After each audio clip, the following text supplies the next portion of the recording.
My name's Iain Davis. I'm an autodidact, so I came into journalism by retraining after I was made redundant for about the umpteenth time.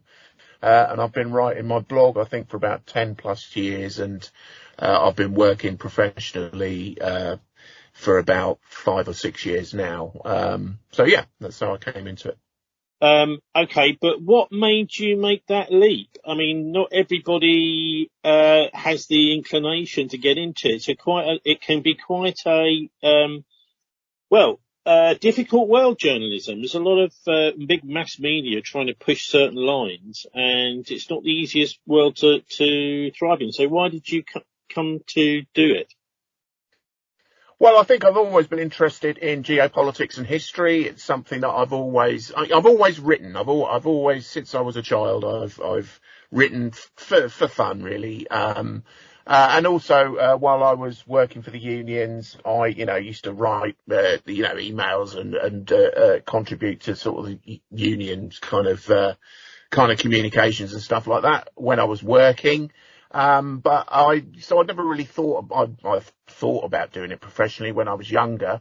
But when I was made redundant again, I kind of thought, if there's an opportunity for me to retrain and do this, more full time, and I'd already started writing my blog purely out of interest. But you're absolutely right, Tony. There would be absolutely no chance of me being able to write the kind of things that and explore the topics that I do explore if I was reliant upon the mainstream media for any kind of employment.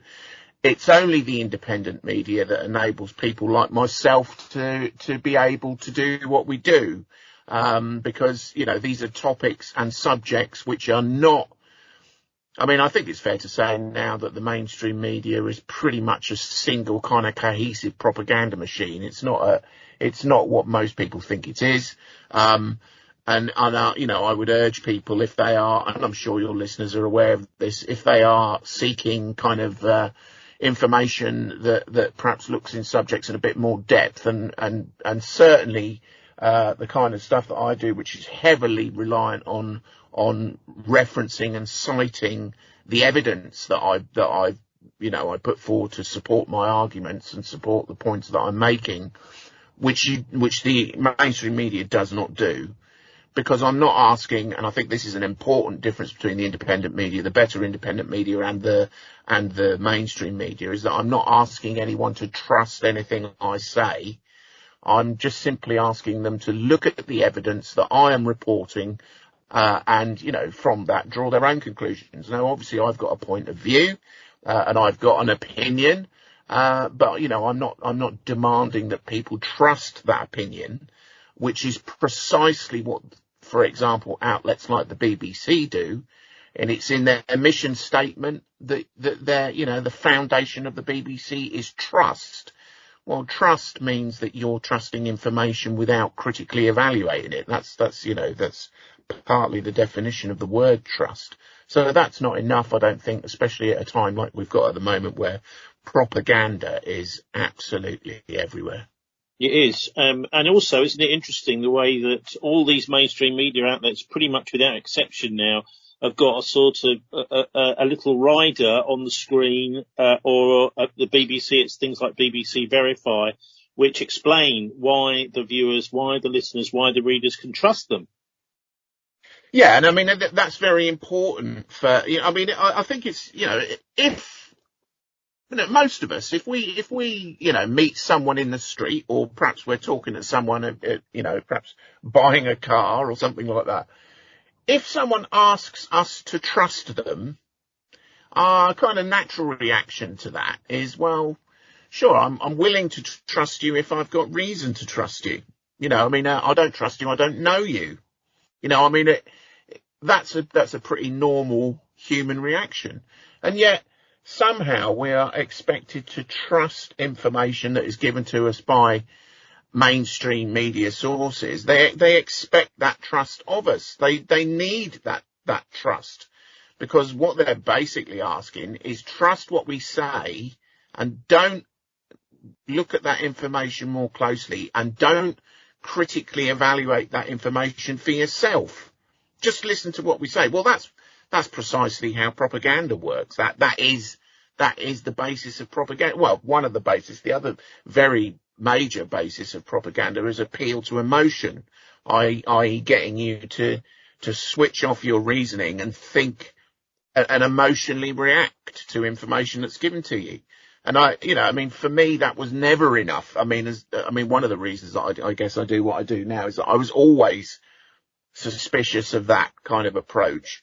So, I want to be able to critically think about the information that I'm given, and I reserve that right. And that's something which I encourage all of my readers, to do. Look at the information that I'm given and research it yourself if you have the time. And I do realise that not everybody has the time, and that's unfortunately the trap that a lot of people fall into. A lot of people, I think, have been interested to see this spat with Zelensky on Friday in the Oval Office. It looked to me as if Zelensky had sort of been sent over there to kind of chastise Trump for not supporting the Ukraine war enough.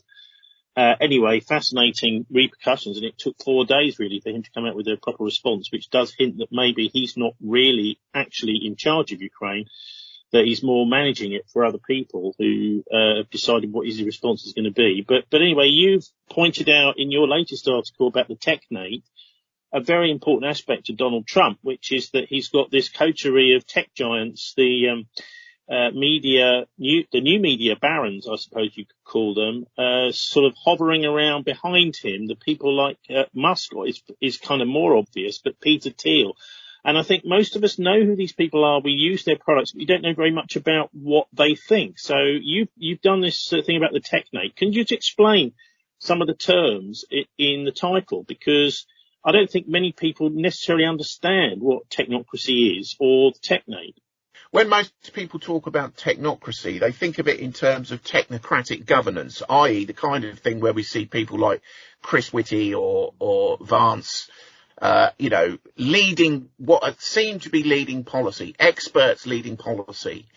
That is technocratic governance, but that isn't what technocracy is about. Technocracy is a system of, it's a socio-political system which sets efficiency at the heart of every decision and operates based on the notion that there are technological solutions to every kind of social problem. So technology is very much centre stage in decision making, which of course now, when we're thinking about how AI is being deployed, that is exactly what we are seeing. But more than that, it's probably one of the most radical kind of totalitarian systems of control ever proposed, because it eradicates society as we know it. Society as we know it is gone in a Technate.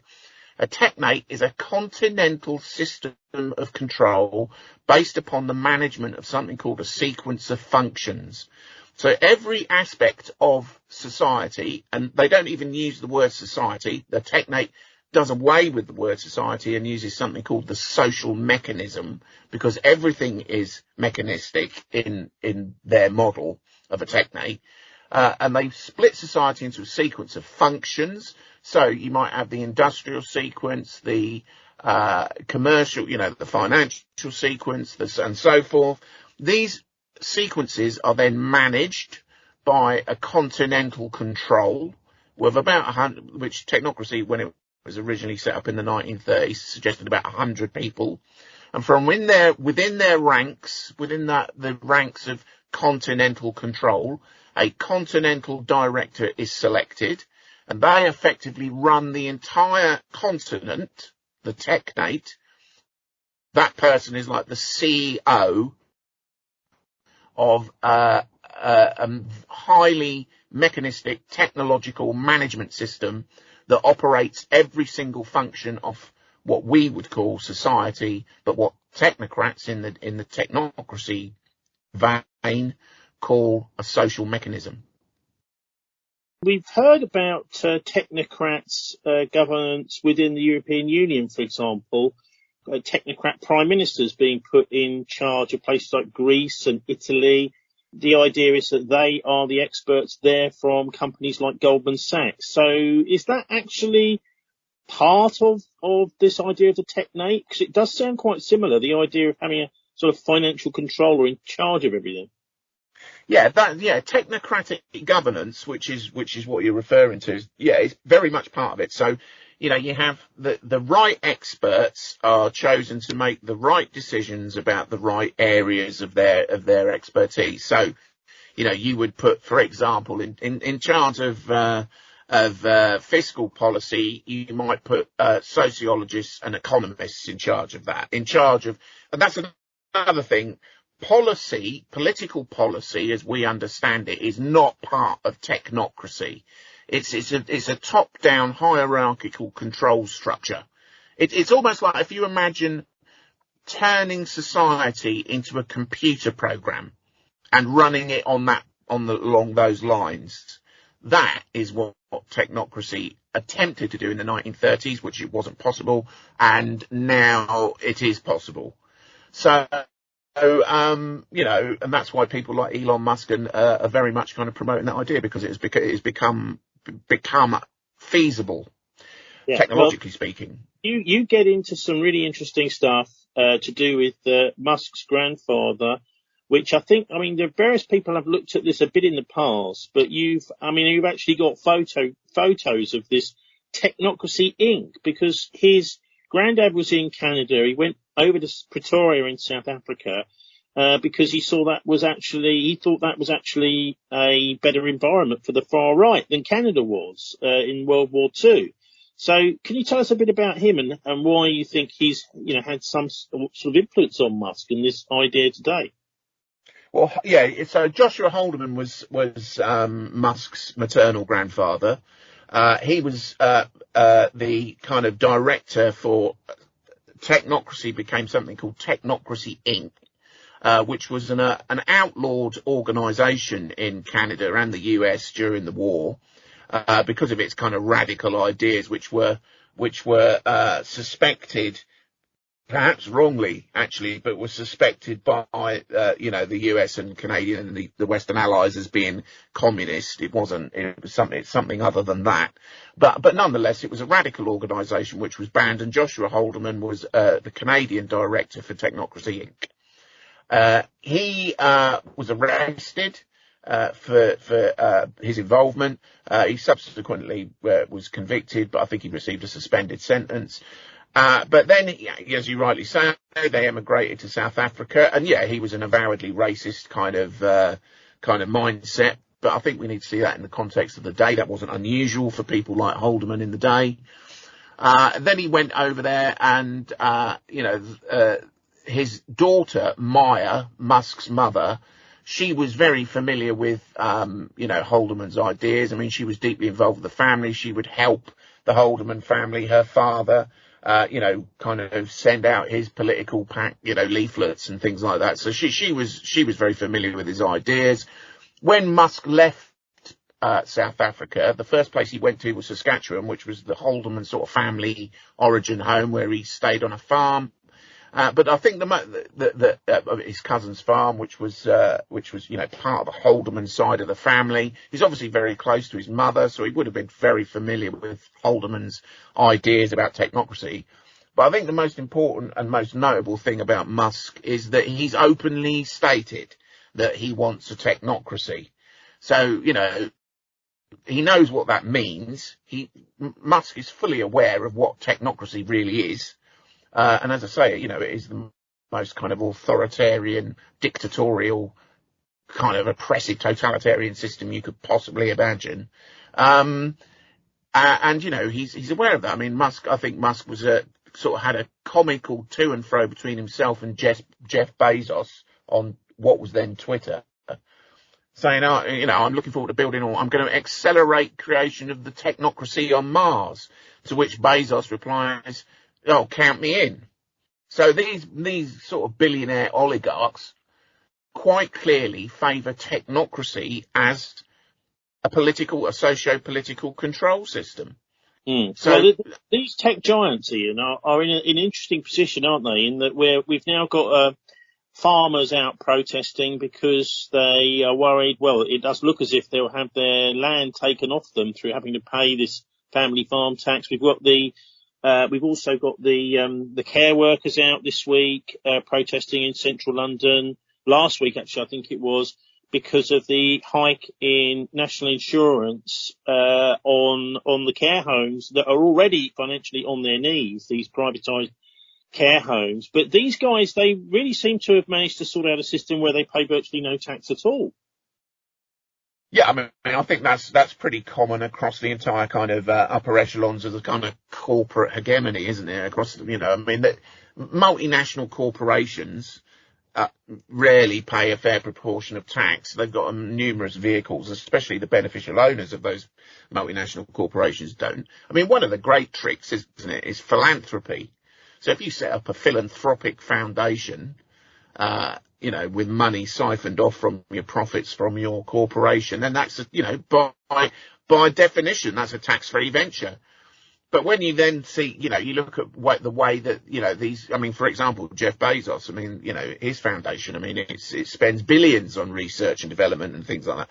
But, it's a great grift, really, because it enables you to massively reduce your tax take and at the same time invest in the development of markets which your own corporation is then going to benefit from. So, it's a pretty straightforward grift, but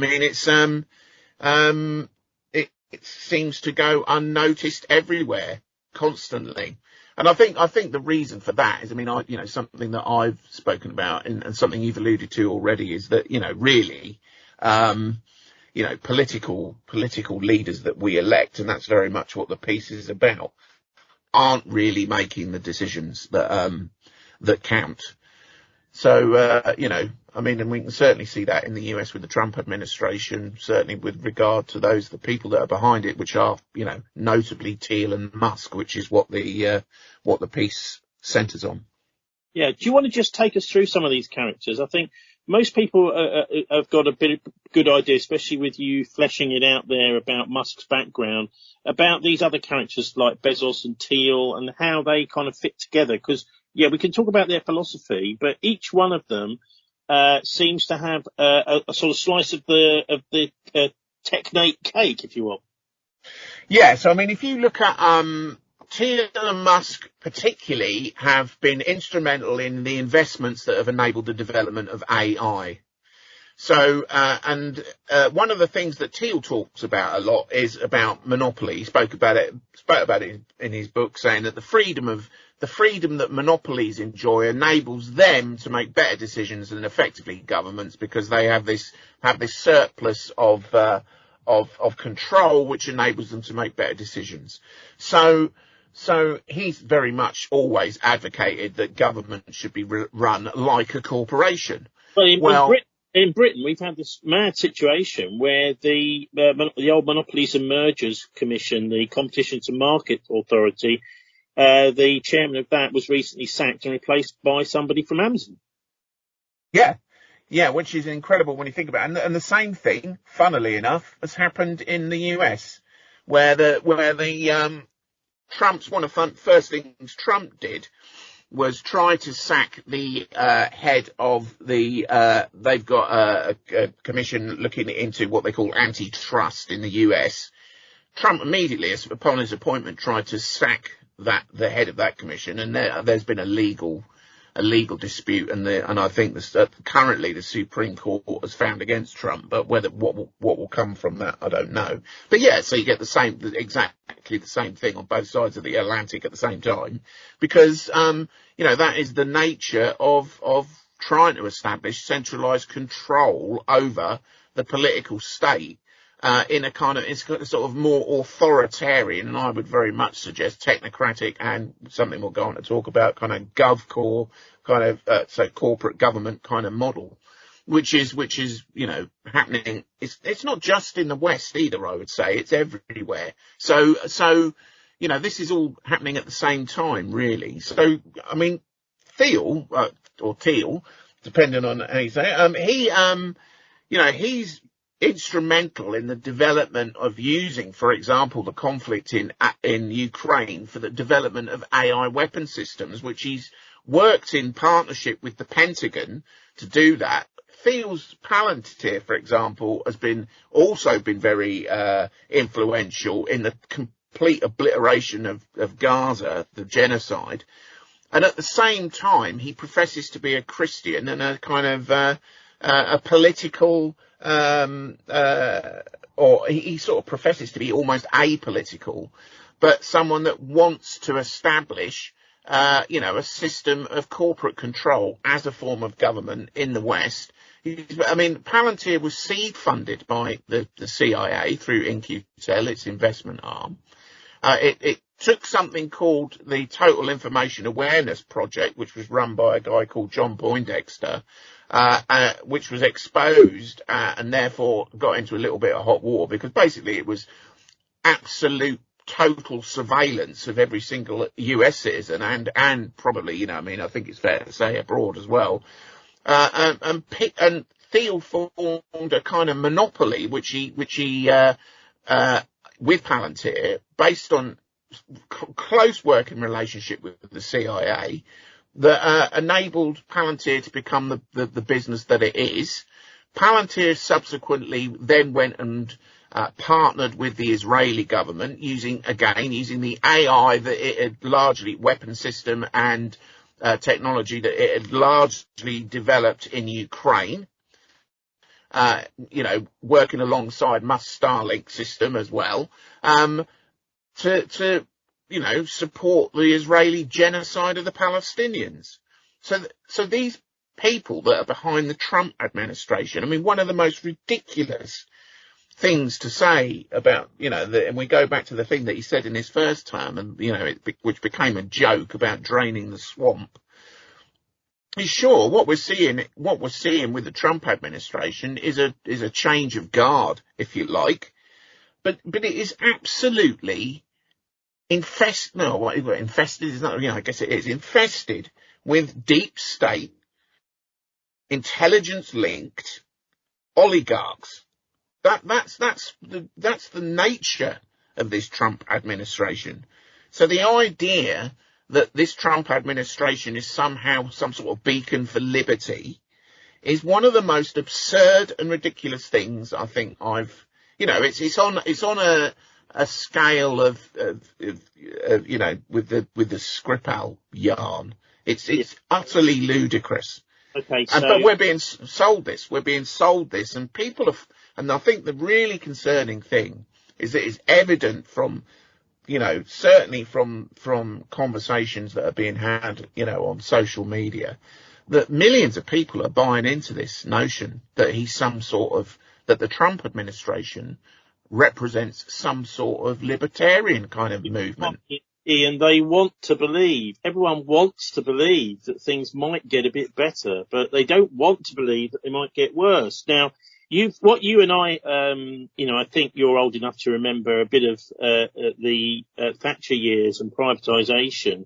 We were promised, weren't we, in those days, that the tough regulation by government would make sure that these privatised industries, whether it's part of the infrastructure that's now owned by these private equity firms from all over the world, but now it seems that the government is giving up with the idea of even regulating these markets. It's talking about freeing up planning all over the country for companies to, if they can buy the land, they can build what they want on it.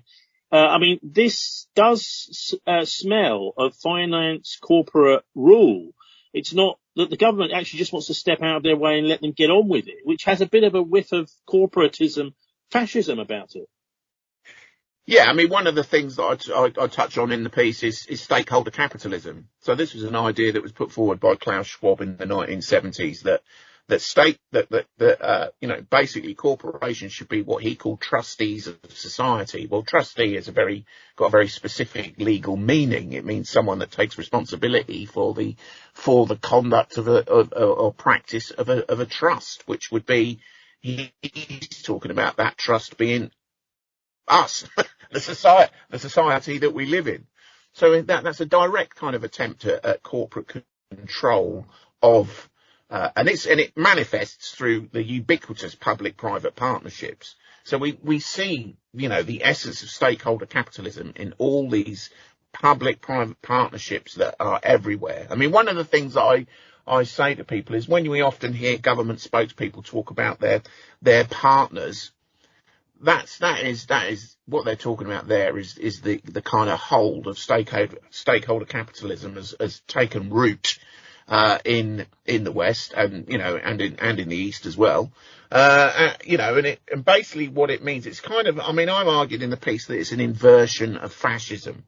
So if you consider the kind of 1930s Italian fascismo kind of notion of the kind of melding of the public and private state, in that model, in that fascist model, ultimately it was the public state, the political state that had control. It could intercede at any point, and the public, private corporations prospered by working alongside the public state, the political state. As long as it delivered the political state's objectives, everyone was happy. Well, obviously not everyone was happy, but that was the idea, you know what I mean?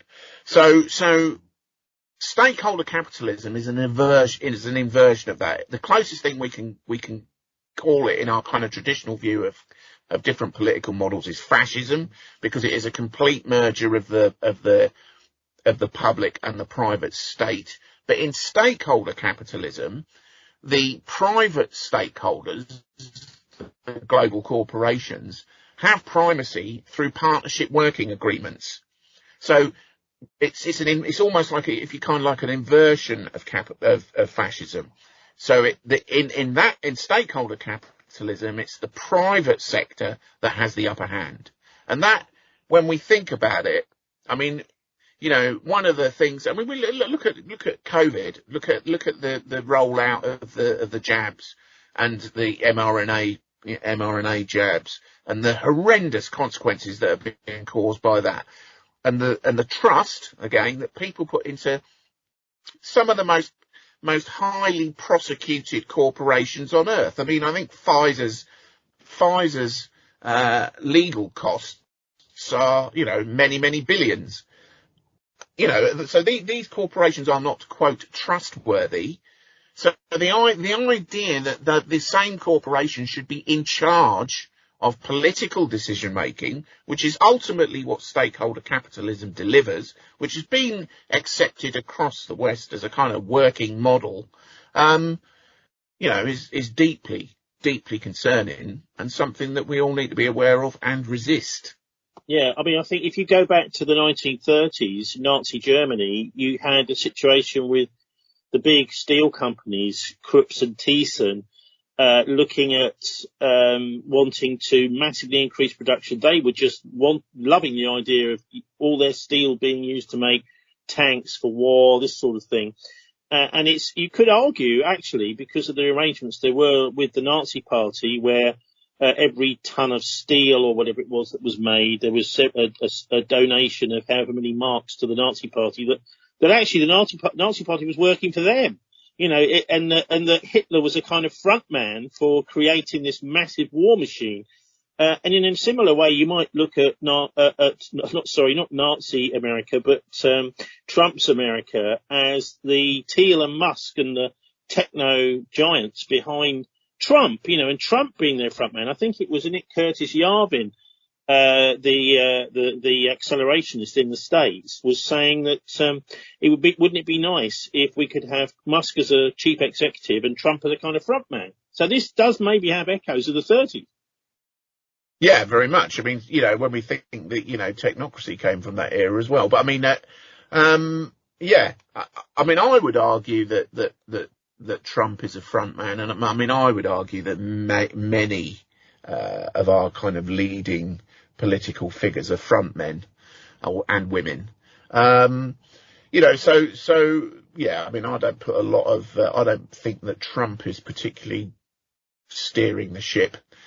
Certainly, if you look at one of the first things, you can look at other things like Project 2025, which was backed very much by the I can't remember the name of the foundation now. But it's got, the Koch brothers and those kind of people are backing this idea of Project 2025, which was, talking about a kind of CEO-led kind of corporate government.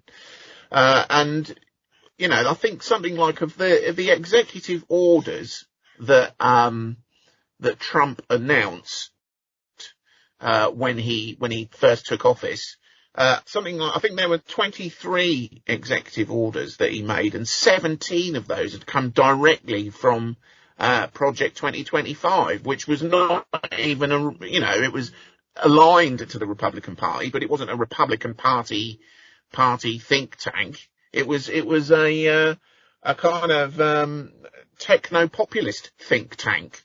So Trump didn't write those executive orders. I mean, his announcement of his $500 billion investment in AI infrastructure. I mean, who does that benefit but the corporations that are owned and run, or are invested in and run by people like Thiel and Musk? They benefit from that. I mean, it's this. Trying to understand Trump, right, and what he is, he might even be as simple as there are, just a few red lines, like you must introduce cryptocurrency. Are you in favour of that? Yes, I am. You must back Israel.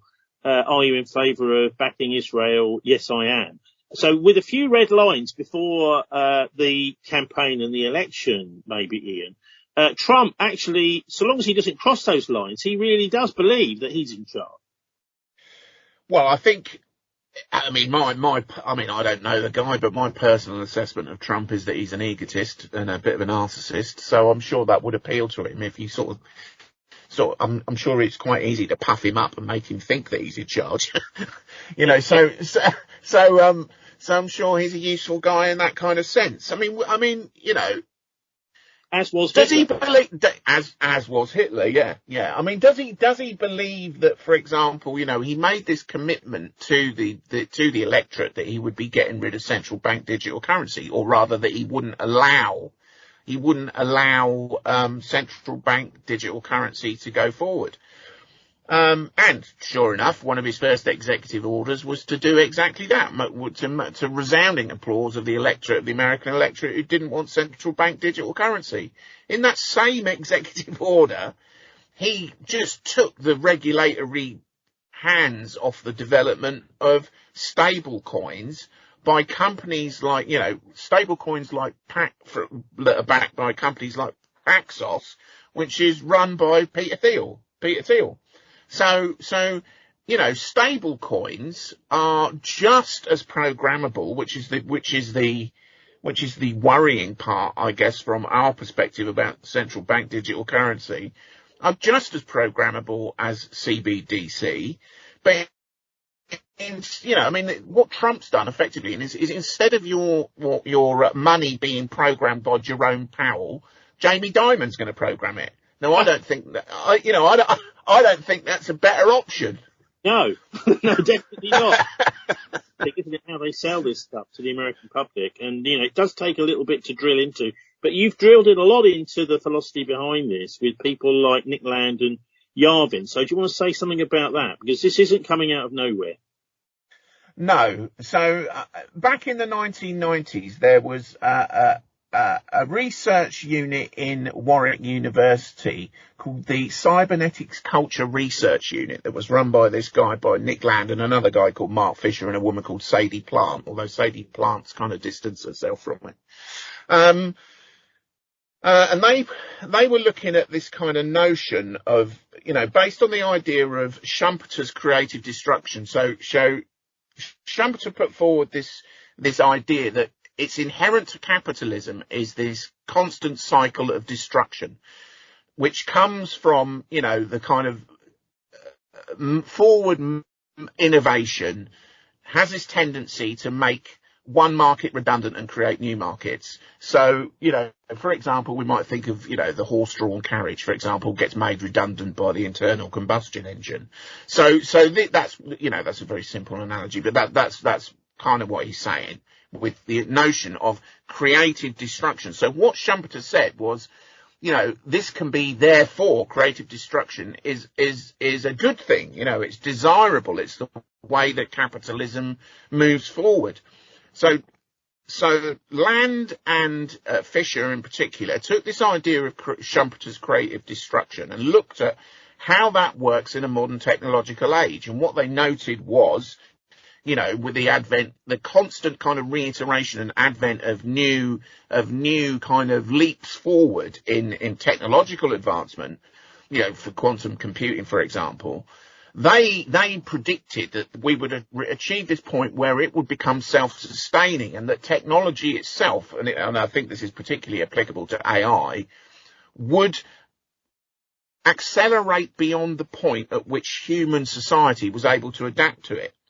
And they called that point at which the technological advancement becomes self-perpetuating, the singularity. At that point, human intervention cannot stop it. It is self-perpetuating, as I said.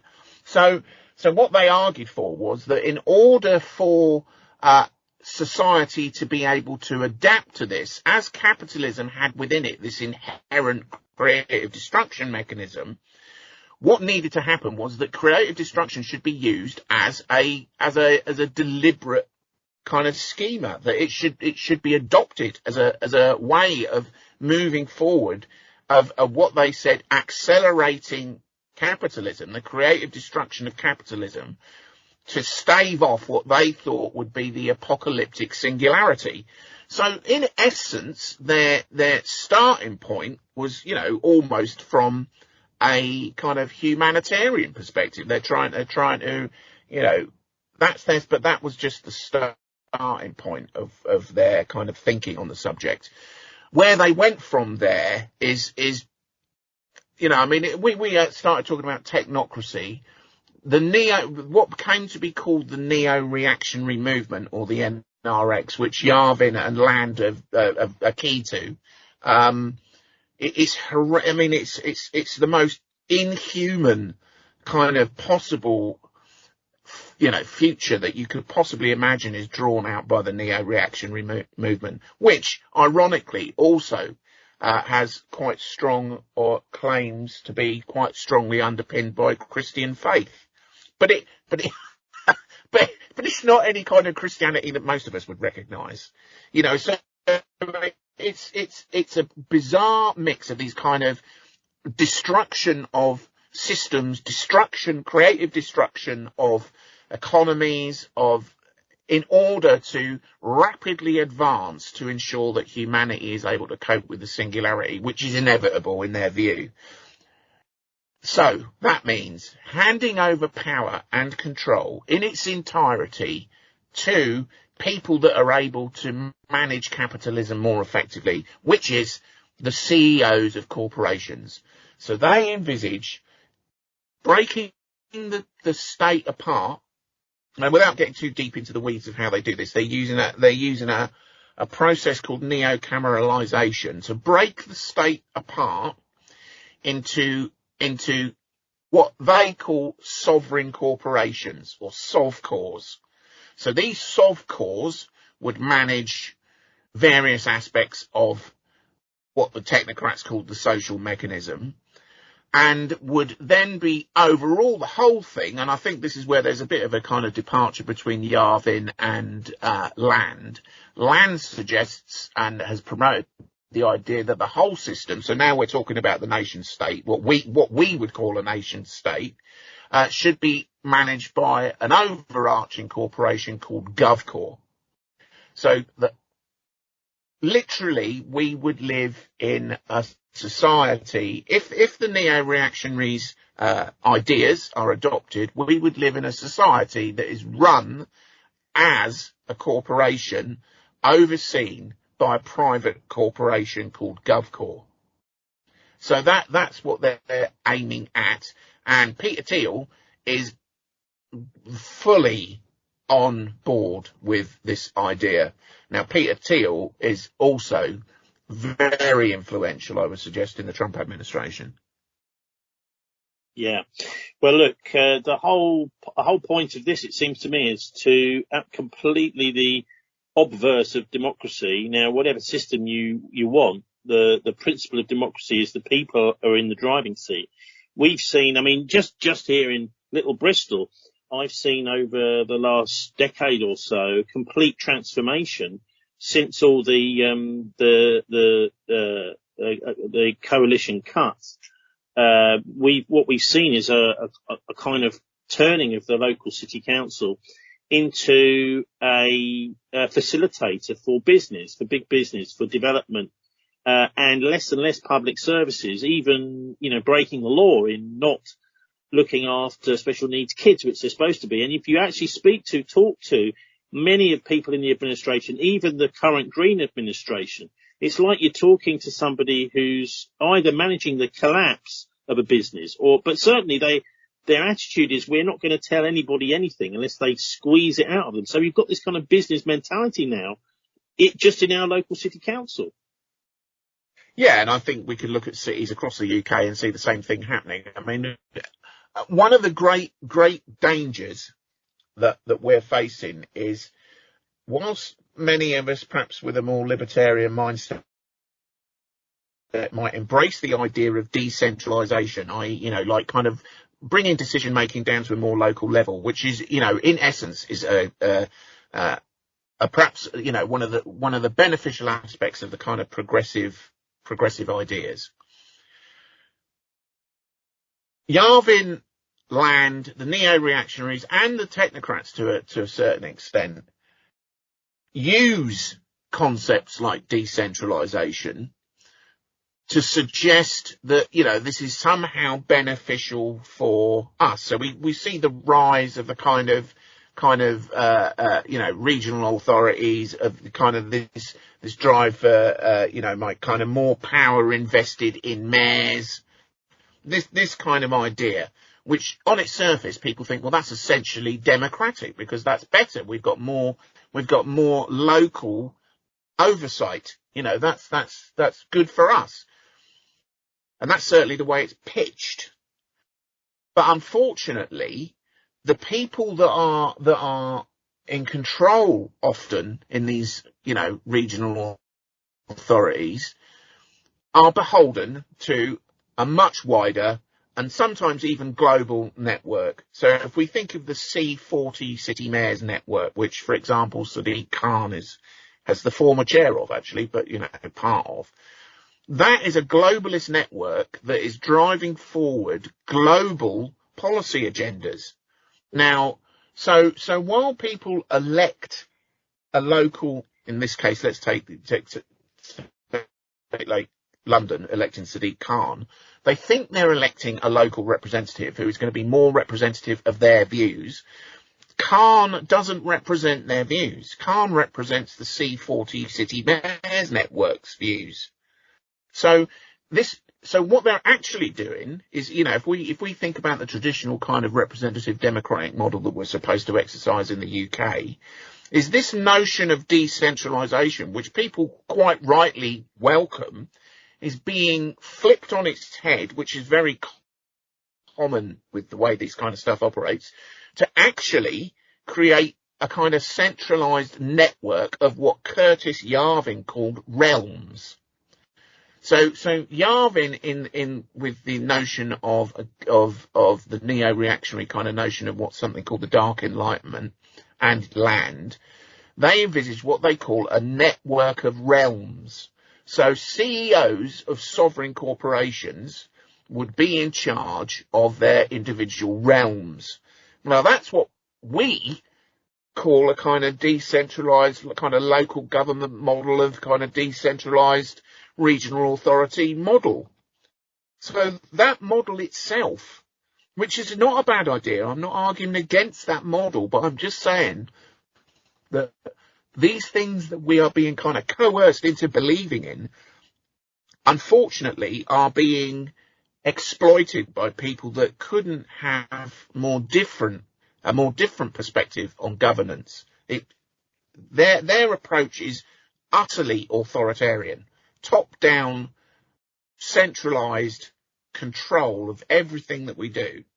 Well, look, You know, you're reminding me a bit of Ayn Rand and her objectivism, which seemed to me to be very much the idea is let's create a philosophy that greedy people who want to get loads of money for themselves can just buy into. They don't really have to think.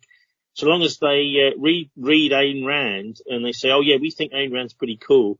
And I think we've got a kind of similar thing going on today with people like Musk, Thiel, and this whole thing of the dark enlightenment. Because I see people like Musk, he likes throwing the word dark into his like little tweets here and there and just letting you know that there may be a dark side to all this. So what is this dark enlightenment? How does that fit in? Yeah, so Land from the CCRU, he ended up, so Yarvin wrote under a pseudonym as Mencius Mollberg, and he wrote a series of pieces sort of kind of expanding on this notion of creative destruction and what they call deterritorialization. And the idea being that every political system breaks down and then can be re-territorialized as something else.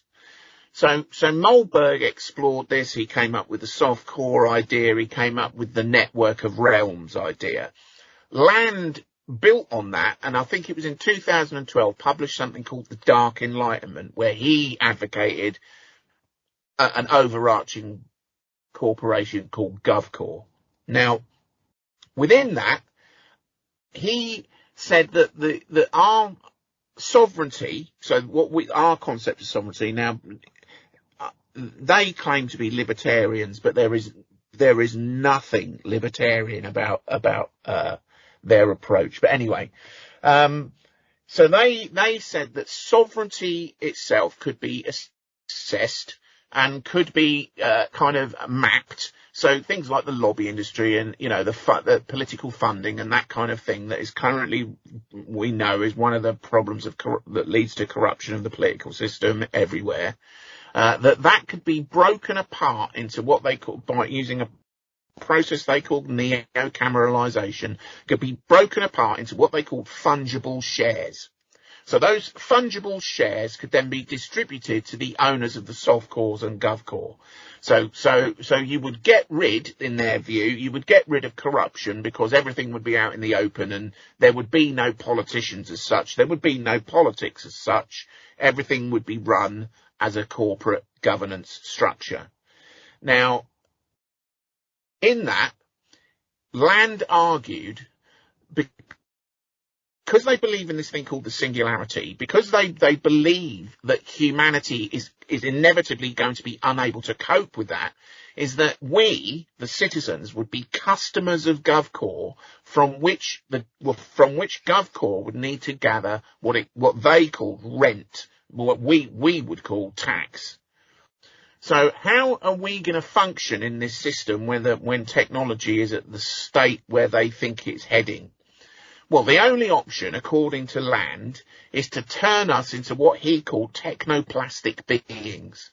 So human cyborgs is what he means, where we would cross what he called the bionic horizon and would be fully programmable citizens, or as he called us, customers of GovCorp. We would have no means of redress. He suggested that what we would be able to do is make complaints using the complaint function of GovCorp. Now, I think we all know what it's like trying to make a complaint to any large corporation. But this is the Dark Enlightenment. He seriously argued that we would have no voice, but we'd have freedom of choice. So what he said was, you know, if you don't like it in your GovCorp system, which we call a country, if you don't like it, you just leave. Well, obviously that's not a realistic prospect for billions of people around the world. So the idea is he thought that meant that GovCorps would compete to run the best possible country they could do. Government would be efficient because government would be, you know, this kind of service that is provided to the customers, and the whole point of government would be to attract more customers.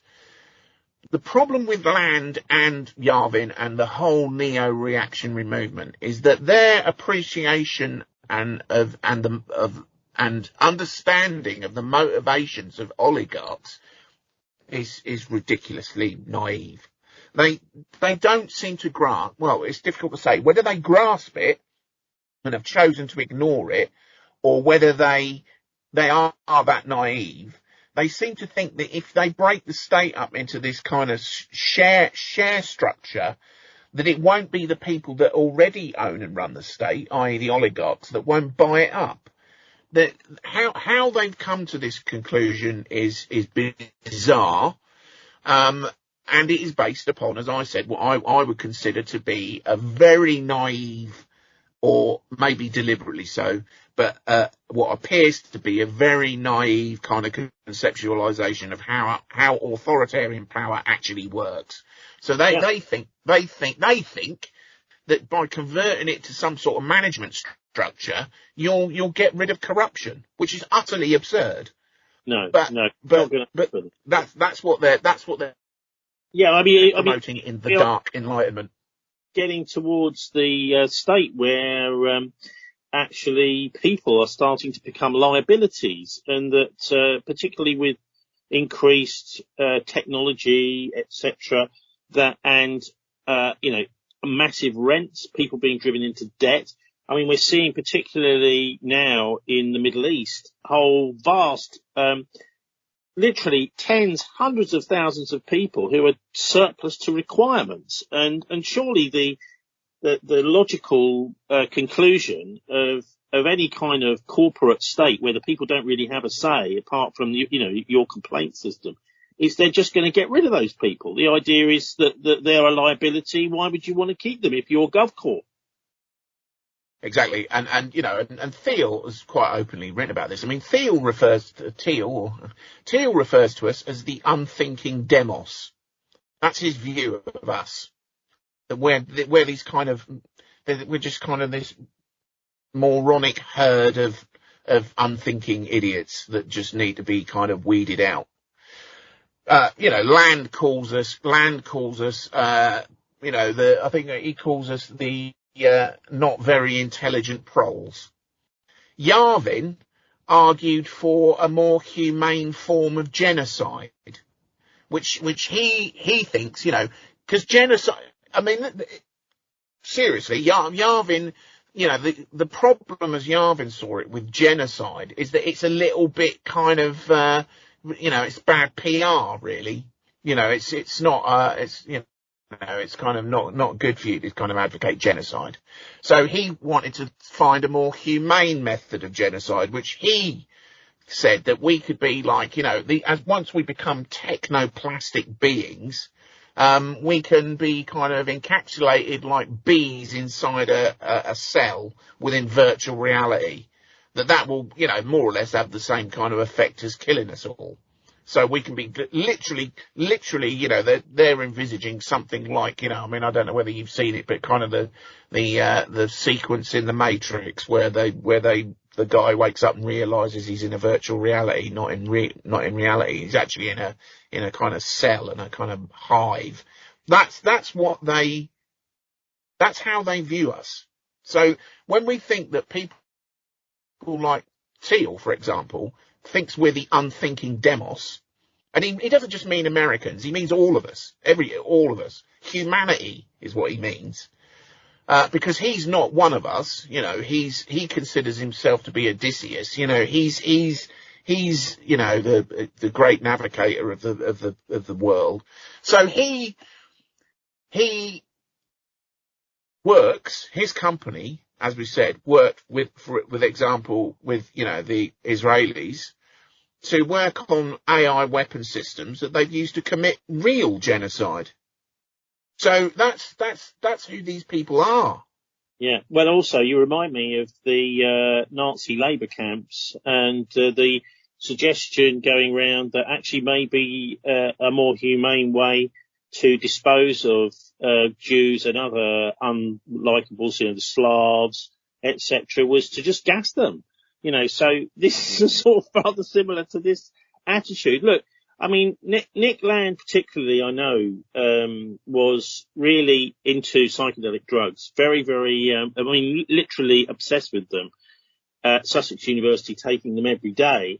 And I wonder if this isn't like Nazis on acid, Ian.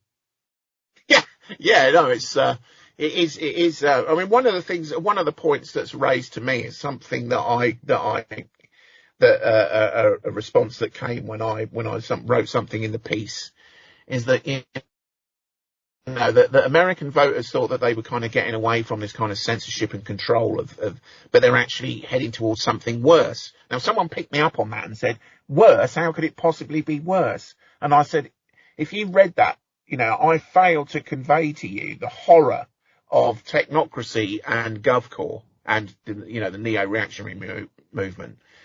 If we consider the atrocities that were committed by the Nazis during the war, they were using I think it's fair to say they were using the technology of the day.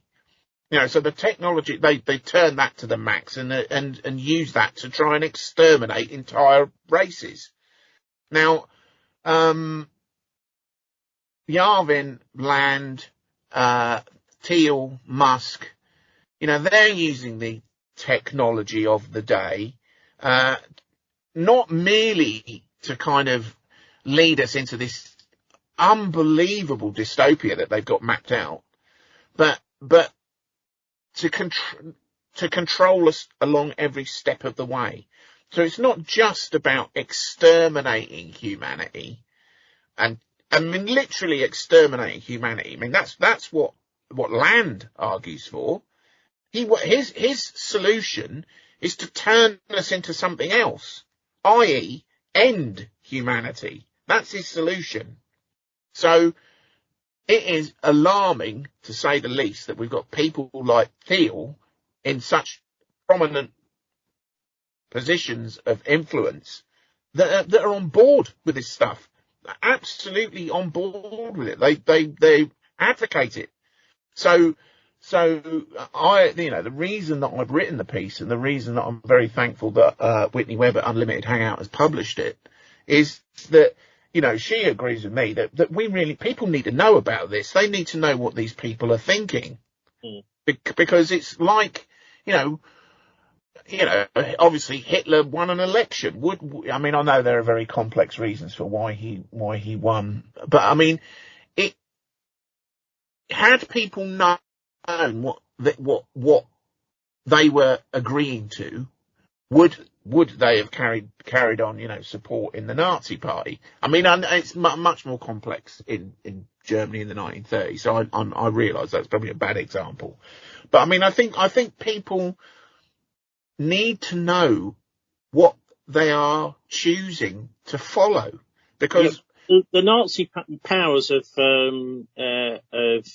surveillance and profiling, which were used to inter people throughout Europe, unoccupied Europe in the 1940s, were pretty tame actually compared to the surveillance state of today. And they were these IBM Hollerith machines. Edwin Black, I think it was, wrote the book IBM and the Holocaust, where he explains how IBM were hiring these machines out to the Nazi Party right the way through the war, that they could use punch cards to literally say, right, we want to round up all the Jews in Dresden today and send the SS out to do it. And the first thing they did was press the little button on their IBM machine to tell them where all their addresses were that they needed to go to arrest these people. We're now looking at a situation of mass surveillance, total information awareness, data theft, data mining, profiling of the whole of humanity virtually in computer systems. I'm not sure things like the Data Protection Act are really going to be able to protect us. Well, I mean, ultimately where this stuff leads is the total, it negates the need for political policy. Because if you have something like programmable money, if you have the Internet of Things, the Internet of Bodies, if you have all this kind of centralized AI managed control over every aspect of our lives, political decision making is neither here nor there.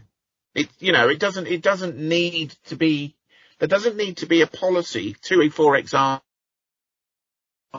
stop you wandering out of your 15-minute city. That's not necessary. You can just program the money so it doesn't work outside of your 15-minute city. So, we are heading to a place where, and ultimately that is precisely what the Dark Enlightenment proposes, is complete control and technocracy. I think the way to look at it, and one of the ways that I've tried to present it in the piece, is that if you think that the Dark Enlightenment, this idea of GovCorp, this idea of total corporate control, is the underlying kind of philosophy that certainly is at the heart of the Trump administration, then technocracy, the creation of a technate, that offers the mechanism by which you will achieve it. So sure, technocracy is a socio-political ideology, but it also is an operating system for a GovCorp. So these two ideas. It's so important that people understand what's going on under the surface. Your piece, the Dark MAGA Gov Core Technate, you tantalizingly say this is part one. I couldn't quite believe that when I finished reading. I thought, hang on, did he say part one? Is it really just part one, do you think? Well, yeah, it's part one, yeah. So in part two, because it's a bit of because obviously it's a very long essay, and it's one of two long essays. And, and I understand a lot of people have kind of like read it and thought, wow, this is deep weed stuff. But the point is, it's set up for part two because, and I urge people to read both. I think part two will be published in a couple of weeks' time, I think. A lot of the context of part two, you won't understand it unless you've read part one. So in part two, I illustrate, hopefully, to the reader, how the ideas that have been expressed in part one are being implemented. I show how, things like the Doge in the US, the Department of Government Efficiency.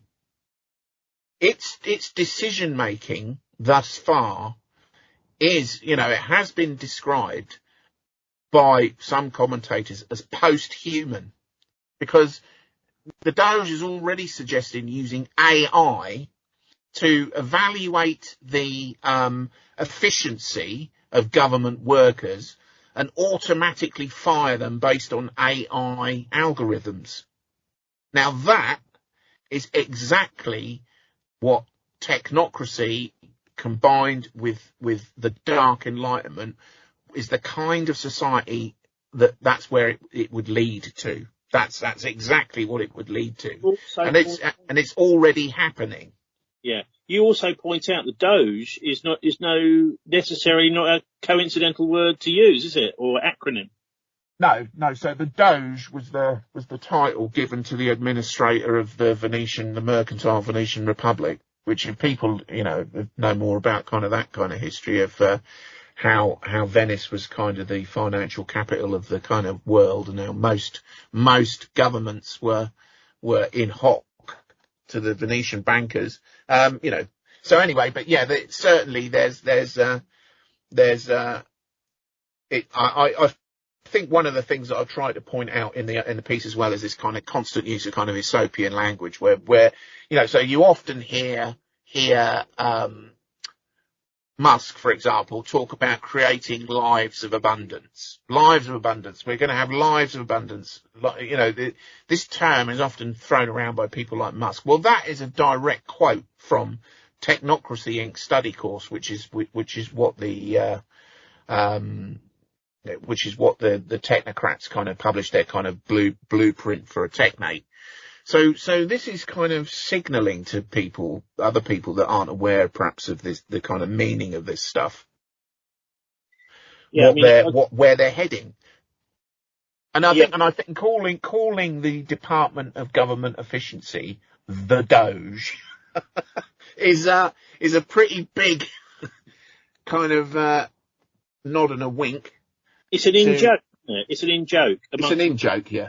Yeah.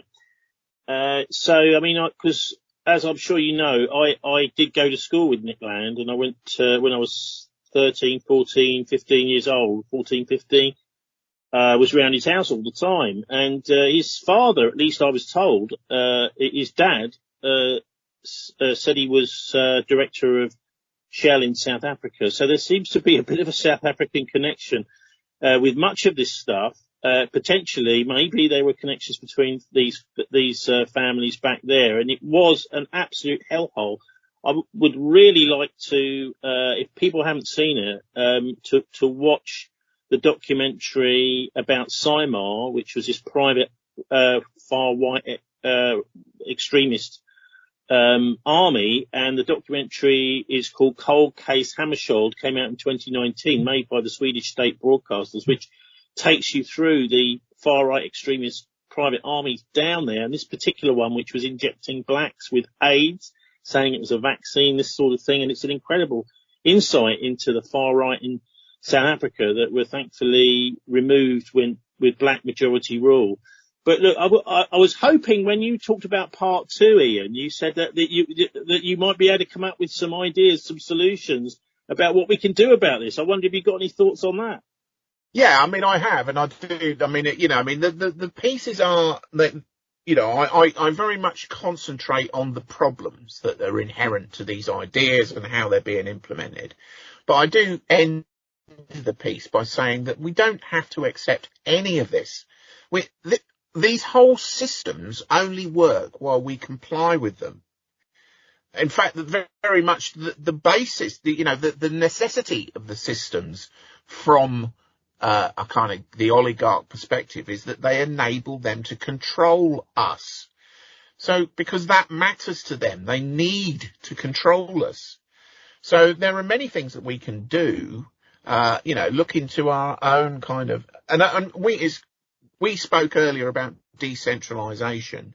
So we can use decentralization, but we can use it in a positive way that is useful for us. So, if we kind of localize our own kind of supply chains, we kind of work with each other to support each other in our own communities. We develop our own systems of exchange. We develop our own kind of maximize our independence from the grid, for example. Now, I know, for people that are living in, for example, the heart of Bristol, it's not easy for you to kind of grow your own food and or be energy independent and that kind of thing. I realise that's an extremely difficult thing to do if you're living in a flat in Hartcliffe. But that doesn't mean that we can't make individual decisions that are based on a knowledge and awareness of what these people are trying to do to us. So, we can refuse not to use anything, or insist on using nothing but cash. We can insist that, we won't divulge any information unless it's absolutely necessary for us to do so. We can refuse to go to places that are using facial recognition scanning as they are rolled out. We have the power. It's our wallets. That's the power that we've got. There is something to be said for the power of the wallet. So, there's no reason why we have to accept any of this. And my great hope in writing these pieces, and in fact in, pretty much everything I write, is that it's sure I'm talking about some pretty horrific and dark stuff. But the reason that I do so is because I think people need to know about it in order that they don't go along with it. Because the problem is, we can certainly see this with the Trump administration. People are waving flags and thinking, oh, it's fantastic that Trump is going to bring peace to Ukraine. And sure, ending that conflict, of course, that is absolutely essential most notably for the people of Ukraine and the people that live in Kursk, the Russians that live in Kursk, and that live in the new independent territories or the new Russian territories as well. So it's vital for them and for the rest of the world that we don't spiral into World War III. But Trump, intervening in the way that he has, which if you look at it closely, I mean, his promise of finding all these rare earth metals in the Donbass or in Ukraine is pretty dubious. But anyway, what that's leading to is what? It's leading to a polarization with Europe, for example, which is leading an 800 billion euro rearmament program. Mm. So is that leading us closer to peace? I don't think it. I think it's a bit premature to think that it is. Well, let's see how the European leaders get along with that. Maloney's obviously put a bit of a spanner in the works as well, but whether it's actually going to be feasible to do it, I don't know. These politicians seem to be disconnecting with reality a bit. It's interesting you talking about, kind of having to apologise a bit for getting into these dark areas. I can remember reading a biography of Dennis Wheatley, the occult writer, who was accused quite a lot of encouraging people to get into Satanism, witchcraft, whatever, these kinds of things. And he said, no, I just want people to understand what's going on. And he always wrote from a much more a moral perspective, warning people about all this. And I always remember in one of his novels him talking about Hitler as actually a prototype for an antichrist, a kind of figure in the future that would try to dominate planet Earth and get a right royal kicking for their trouble. But, him talking about that. But so there is most definitely an important mission to look into these dark places, to shine a light in there. And I wonder if maybe we could just finish with your thoughts on the farmers, because I look around and history of 2,000, probably 4,000 years of history where we've had surpluses from the land to make sure that people can kind of do stuff in the cities and in the towns, and we can have a prospering form of civilization through food surpluses, whereas this inheritance tax on the farms doesn't fall on corporations, does it? I mean, any of these different corporate forms of owning land will have to pay no tax, whereas individuals will. Yeah, it's the source of what we would call modern civilization is farming. It was only when we started farming that we were able to devote any time to anything else. I mean, it's the absolute fundamental, most important part, probably, of any society that we've constructed over the last 5,000 years. So this is just a corporate control land grab of farms in the UK, and it's not just happening in the UK either, is it? It's happening all across Europe. It's happening in the States. It's happening everywhere. New Zealand, yeah. So the idea is that you take everything away that enables people to be independent. I mean, what could be much more fundamental than the food? Without if once people like Bill Gates have got got control of the food supply, then in terms of being able to control populaces, that is an acute control lever over populations. So yeah, I mean, and the idea, I mean, one of the some of the most moronic arguments about, the inheritance tax situation with the farmers, unfortunately, we see more and more have come from what we might in the UK consider to be the traditional left. Why shouldn't they pay inheritance tax? Banded about. What makes the farmer special? But of course, this is not a tax on their incomes. This is a tax on their assets from which they earn a comparatively small income, which they won't be able to sustain once this proceeds. So, we should be 100% behind the farmers, even if you live in the middle of a city and don't know where milk comes from. It's couldn't be more important. have you got social media and stuff that you'd like to share with listeners? Oh yeah, you can find me on, sadly, you can find me on X. It's _ in this together. You can find me on my Substack, which is iaindavis.substack.com, and my blog, which is iaindavis.com, and my name is, the Scottish spelling of Iain, Iain, Davis.com, all one word. And you can also obviously, please read the articles on Unlimited Hangout. Also, I write for Geopolitics and Empire, and my